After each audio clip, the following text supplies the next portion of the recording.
Mən həkim deyiləm, tibbi təhsilim yoxdur. Amma çox yaxın adımlarımda bel yırtığı qrija olduğuna görə, həmçinin özümdə mən bir neçə pokoleni bu xəstəliklə rastlaşmış bir insanam. Və deməsəm özümü günahkar hiss eləyərəm.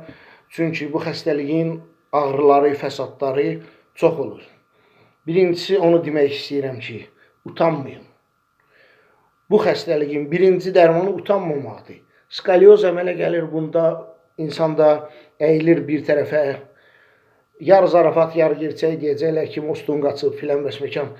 Birinci bu xəstəliyin dərmanı psixoloji baskıdan azad olmaqdır. Hələ bilmək olmaz kimin başına nə gələcək. Yəni, axsadız, ağrındız, skalyoz baş verdi. O qədər başıboş insanlar var ki, yarı zarafat, yarı gerçək deyəcəklər. Yəni, birinci utanmayın. Bu, Allah verən dərddir, xəstəliyi verən də Allahdır, alan da Allahdır.